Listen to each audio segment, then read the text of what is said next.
N'être de plus ardent, viens, n'être de plus donne ton cœur, viens, tel que tu es ardent, viens.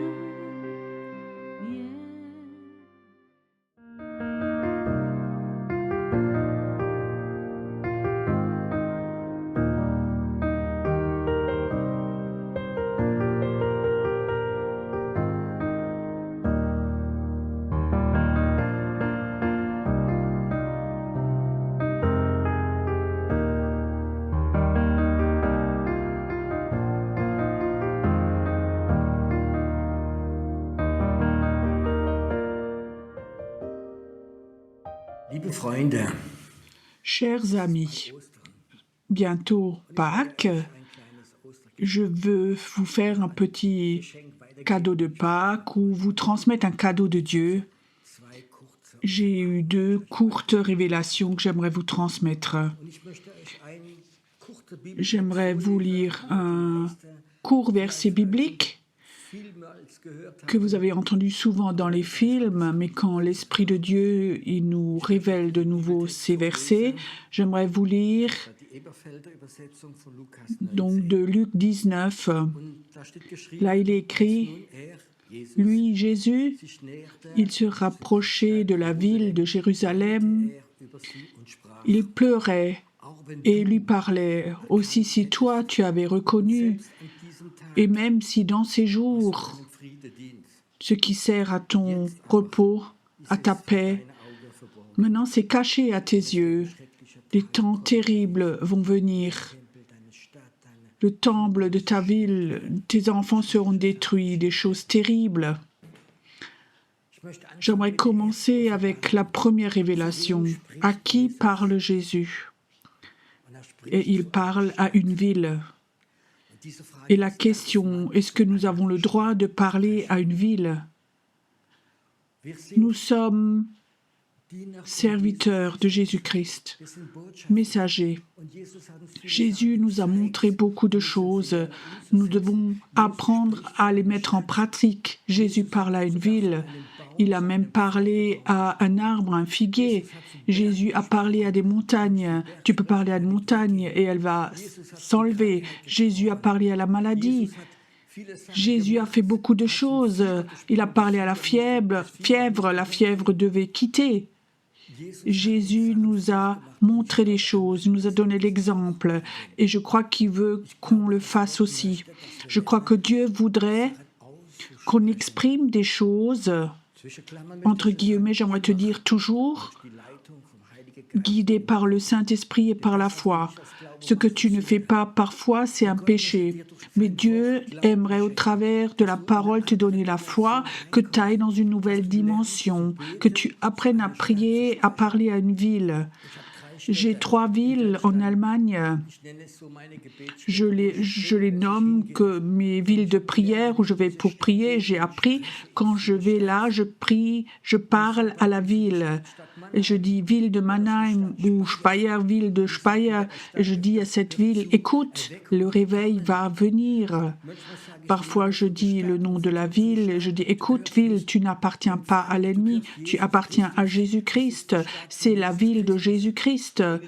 Et dans le monde invisible, les démons, les anges doivent l'entendre. La question, si Jésus parle à la ville, si tu parles à une ville, est-ce qu'il parle aux humains de cette ville?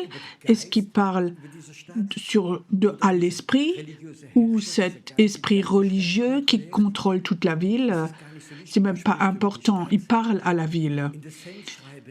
Dans l'Apocalypse, il y a 7 villes. À qui parle Jésus? Jésus parle à l'ange de la ville. Vous pouvez relire. Peu importe si c'est Philadelphia ou peu importe, il parle à l'ange de la ville. Il ne parle pas à l'église, aux pasteurs, aux anciens, il parle à l'ange de la ville. Et je crois que il faut que nous ayons des révélations à qui on doit parler. Quand le Saint-Esprit me montre, je parle souvent à la maladie, à une tumeur, au nom de Jésus, tu meurs maintenant, tu dois quitter ce corps, tu dois partir. Jésus nous donne une autorité. Je sais que beaucoup de chrétiens sont au niveau en bas, c'est pas faux. Seigneur, s'il te plaît, ou Dieu, tu peux me donner ceci, cela, mais Dieu voudrait que nous grandissions dans la foi, que nous prenions l'autorité. Je vous raconte une histoire. J'ai 4 enfants, et quand mes enfants, ils avaient 1, 2 ans, donc j'avais pris un enfant dans la poussette, je suis allée quelque part en voiture pour me promener. C'était un temps merveilleux l'après-midi et je marche autour d'un petit lac. C'était à peu près à 30-40 km de ma voiture et au moment où j'arrive au bout du lac, je me retourne, j'ai eu un choc parce que je n'avais pas vu. Dans mon dos, il y avait un immense grand nuage noir. Et ce nuage venait directement sur moi, vers moi. Et je savais un grand orage arriver et je savais au niveau du temps, j'arriverais pas à temps à aller à la voiture. J'ai pas peur de l'eau, mais quand tu as un petit enfant avec toi, et je me voyais déjà rentrer chez moi et mon épouse gronde. Et je regarde l'orage et je disais, si je cours vite ou je ne serai pas beaucoup mouillée. Et quelque part, j'ai eu la foi et j'ai parlé à ce nuage, à cet orage. Je dis, toi, nuage, maintenant tu restes en place jusqu'à ce que moi, je suis dans la voiture. Et aucune goutte tu ne laisseras tomber jusqu'à ce que je suis en sécurité. Et consciemment, je suis presque marché doucement, je voulais tester ma foi. Et je peux vous dire, le nuage s'est arrêté. Où avant, il venait à une vitesse assez grande, le nuage s'est arrêté. J'ai marché à la voiture, j'ai ouvert la clé, j'ai mis mon enfant dans le siège, j'ai rangé la poussette, je me suis assis dans la voiture, j'ai mis le contact à la voiture et au moment où j'ai allumé, le nuage s'est ouvert et la pluie est tombée. Et j'ai dit, pluie, maintenant tu peux tomber. J'ai loué Dieu. Le Saint-Esprit m'avait appris quelque chose. Prends autorité et exprime-le. J'aimerais surtout parler aux bébés chrétiens. Maintenant, vous parlez, mais aux hommes et aux femmes qui veulent construire le royaume de Dieu. Les hommes et les femmes, pas qui veulent être bénis et moi, mais les hommes et les femmes qui ont soif du réveil, qui veulent construire le royaume et le réveil. Vous avez le droit de parler aux villes, d'aller dans les rues et parler à ces puissances démoniaques qui contrôlent les rues, tous des quartiers, prophétisent, dit, exprime, le réveil va venir. Dans la Bible, il est écrit, nous sommes capables, nous avons la mission au monde invisible, au monde des ténèbres, d'exprimer les plans de Dieu, de les dire. Je te dis, ça a une puissance quand tu dis au monde invisible, au nom de Jésus, les plans de Dieu, le réveil va venir, les puissances démoniaques vont partir, cette place appartient à Jésus-Christ. Sors de ce niveau de prière tout simple et quand tu vas aller, Dieu va toujours te montrer un nouveau niveau. Être chrétien, c'est la croissance. C'est pas 40 ans être dans des airs religieux. Chrétien, construire le royaume de Dieu, c'est utiliser l'autorité de Jésus-Christ.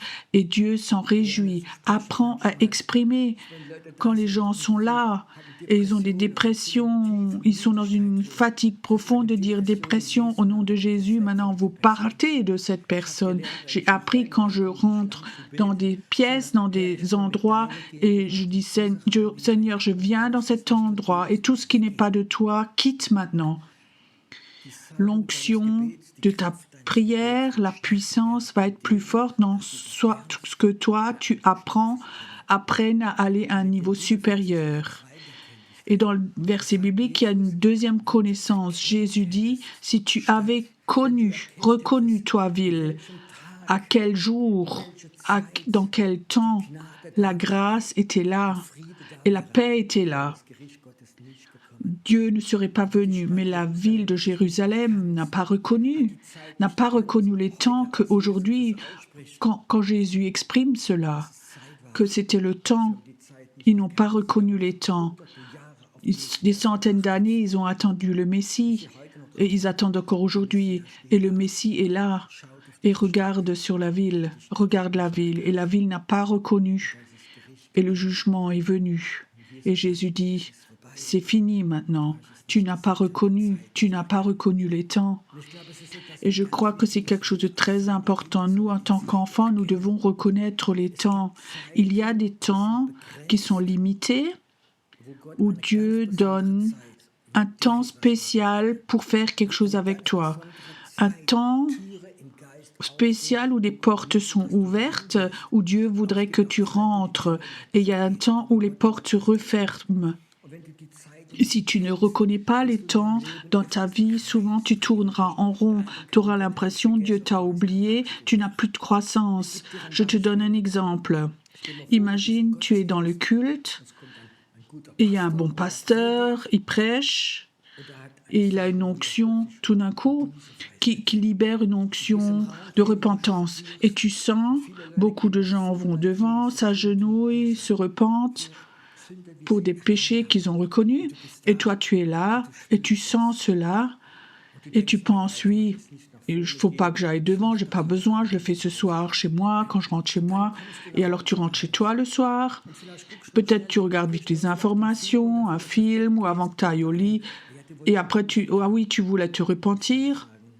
Je peux te dire sans doute, la fenêtre, le temps est passé. Cette onction, cet esprit, qui était un temps très spécial où un homme de Dieu avait prêché, il avait libéré cette onction, tu voulais le faire plus tard et le temps est fini. Je crois que c'est important que nous reconnaissions les temps de Dieu et surtout les gens qui prêchent la parole.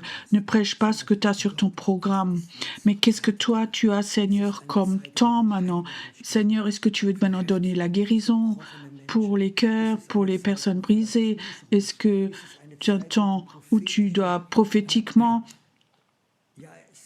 libérer une onction, où tu ouvres les yeux des personnes, et c'est un temps où tu dois enseigner de dons de soi, des finances ou d'autres choses. Reconnais les temps. Si tu ne reconnais pas les temps, alors parfois tu marches à contre-courant. Peut-être que vous avez vécu même, tu as un groupe de prière et quelqu'un commence à prier, tu sens waouh, c'est maintenant la porte est ouverte pour ça. Et après 2, 3 personnes sentent ça et prient dans la même direction, et la 4e personne est chargée avec beaucoup de problèmes et elle commence à prier ses problèmes à elle. Et tu sens comme dans la salle quelque chose change et part. Ce ministère, cette onction de prière, cette porte se referme de ce que Dieu avait ouvert. Je crois que il faut que nous devenions sensibles. Il y a des temps que Dieu donne, et quel temps est maintenant là pour toi? Il y a beaucoup de jeunes personnes, en ce moment, ils font leurs examens, ils font leur baccalauréat, et après ils disent comment ça continue, est-ce que j'étudie, j'apprends un métier, je fais ceci, cela. Et peut-être que Dieu est là et dit, j'aimerais bien que tu me donnes 1 an, que tu fais une école biblique, que tu serves pendant 1 an. J'ai un temps spécial pour toi, prévu pour ta vie, mais tu n'es pas sensible. Alors peut-être tu reçois une super offre pour un voyage dans le monde avec des amis, et tu fais ça, et cette bénédiction que Dieu avait prévue pour toi cette année-là est passée. Il y a des choses qui ne reviennent pas. Il y a des temps où Dieu appelle des gens dans l'évangélisation et de donner leur vie. Et les gens disent oui, mais maintenant j'ai commencé une relation avec cette personne, ou dans mon travail il y a quelque chose de nouveau. Oui, ça va revenir. Peut-être que ça va revenir, mais peut-être parce que chez certaines personnes ça ne revenait plus. Elles sont décédées très tôt et la porte s'est refermée pour toujours. Nous vivons dans un temps qui est très dangereux. Nous vivons dans un temps où tout est chaotique. Les gens vivent dans les peurs. Les prix de l'essence, les récessions, il n'y a plus de gaz, on ne peut plus payer le loyer. Comment ça continue dans la politique? Et ce sont des nuages sombres. Et tout ça te préoccupe et tu réfléchis et tu as perdu la sensibilité. Dans quel temps est-ce que nous sommes aujourd'hui? Dans ces temps tellement difficiles à problème, Dieu a toujours appelé des personnes pour libérer le réveil. Le réveil, pas pour tout le pays, mais peut-être le réveil pour toi, pour ta famille, pour ton ministère. Peut-être tout le monde parle de maladies, corona, plein de choses, les prix de l'essence. Mais Dieu dit, maintenant c'est un temps qui est là pour toi. Parle à ce temps. Tu peux dire, Seigneur, tes plans, ils sont bienvenus dans ma vie. Je vais être ouvert. Je ne regarde pas aux circonstances, je ne regarde pas ce qui s'est passé, je ne regarde pas à la santé, aux finances. Je regarde, Seigneur, qu'est-ce que tu as prévu pour moi? Je crois que Dieu cherche des hommes et des femmes qui ont cette sensibilité de reconnaître les temps. Peut-être, quel est le temps que Dieu a prévu pour toi?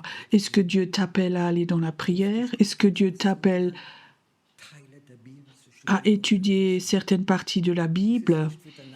C'est pas pour ton voisin ou celui-ci à l'église, c'est pour toi personnellement.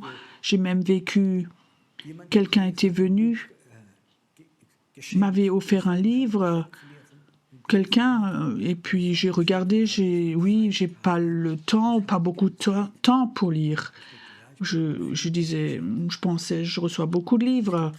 3 semaines après, dans un autre pays, une autre personne vient, j'aimerais t'offrir un livre, Dieu m'a mis ça à cœur, et elle me redonne le même livre.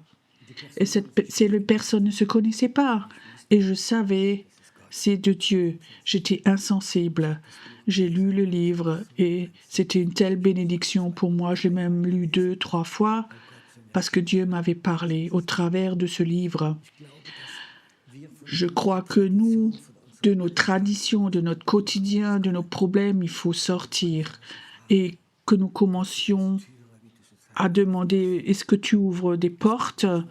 Il y a des portes qui s'ouvrent parfois pour les hommes d'affaires. Maintenant, c'est le temps où j'achète ceci. Maintenant, c'est le temps où j'achète ces actions, où j'investis ici. Et il y avait beaucoup de succès. Et certains hésitent, n'osent pas. Et 2, 3 mois plus tard, tu peux plus acheter. C'est passé, le train est passé, ça doit être terrible. C'est comme Jésus qui a parlé à cette ville. À la ville, tu n'as pas reconnu les temps. Et quand le Fils de Dieu, quand le Messie était là, où la paix était là, le pardon était là, tu n'as pas reconnu les temps. Tu étais tellement occupé dans ton quotidien et maintenant c'est passé. Maintenant, cette malédiction vient sur Jérusalem. Maintenant, la ville va être détruite, les personnes vont être détruites, le temple va être détruit. Aurais-tu reconnu les temps que le Messie était là, était venu? Même ceux qui ont lu dans les étoiles ont reconnu, mais les pharisiens n'ont pas reconnu. Et peu du peuple ont reconnu. Ils voulaient être guéris, bénis, ils voulaient voir les miracles. Mais ils n'ont pas reconnu que Jésus-Christ est le Messie. Peut-être que tu écoutes maintenant et tu n'as jamais reconnu ces choses, que peut-être Dieu, maintenant, à Pâques, voudrait te parler, que c'est le temps où il t'appelle, ou peut-être il veut te révéler quel plan il a pour toi. Dieu est personnel. Dieu n'est pas tout le monde. Quand tu es au niveau où Dieu aime tout le monde, tu ne vas jamais croître spirituellement. Dieu veut libérer un plan, il veut ouvrir des plans pour ta vie, pour des temps très spéciaux. Et quand tu rentres dedans, tu vas apprendre à proclamer des vérités, ouvrir des portes au nom de Jésus. Je te souhaite et je prie pour toi que le Saint-Esprit touche ton cœur maintenant, que tu écoutes, que tu saches que Dieu te parle à toi. qu'un temps merveilleux peut venir ou peut-être les vagues de tes sentiments vont aller très haut, les circonstances sont pas bonnes, mais dans ces circonstances terribles, Dieu veut te parler. Le temps est là, accepte-le et tu seras béni. Et la paix de Dieu, qui surpasse toute intelligence, soit avec toi maintenant. Et cette bénédiction, cette paix, tu pourras la proclamer sur ta maison, ta famille, au nom de Jésus. Sois béni. Amen.